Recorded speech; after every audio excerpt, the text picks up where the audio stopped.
আজকে আমি ডিম ভাজতেছি, আপনাদের সাথে শেয়ার করব মজাদার একটা টেকনিক নিয়ে।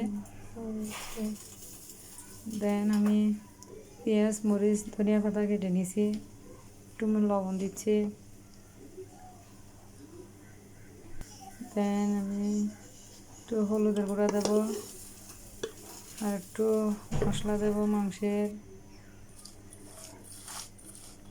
তারপর আমি ভালো করে মিক্স করে নেব।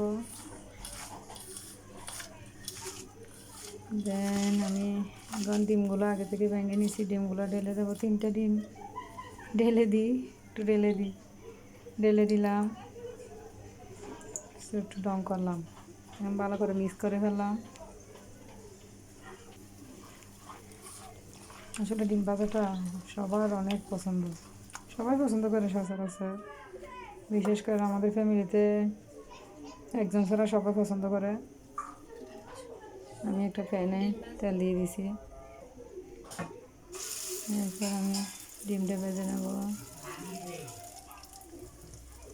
আসলে ডিম ভাজাটার মধ্যে একটা কঠিন কাজ, এটাই আপনাদের সাথে শেয়ার করতেছি।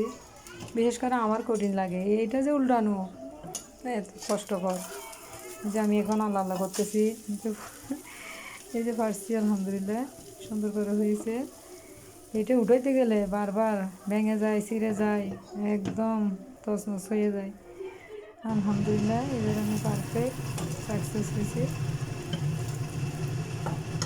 অনেক সুন্দর হয়েছে। এখন আমি ফ্যামিলির সদস্য অনুযায়ী আমি তো ভাগ করতেছি, এটা আমি 4 ভাগ করতেছি। আসলে পছন্দ করে না তেমন, দুজনে বেশি পছন্দ করি, জোর ঘরে খাওয়াবো। আপনাদের ফ্যামিলি থেকে এরকম হয়? আমাদের ফ্যামিলিতে প্রায় সময় এটা ঘটে। দেন এখন আমাদের খাওয়ার পালা। এখন আমি সবগুলো প্লেটে নিয়ে যাব, ডাইনিংয়ে নিয়ে যাব।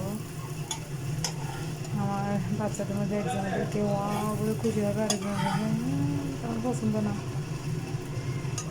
আমাকে মধ্যে মধ্যে অনেক কিছু খাইতে ইচ্ছে করে, সেই জন্য এটা বানাই ফেললাম। আজকে অনেক খাবার রান্না, তবুও বানাইলাম।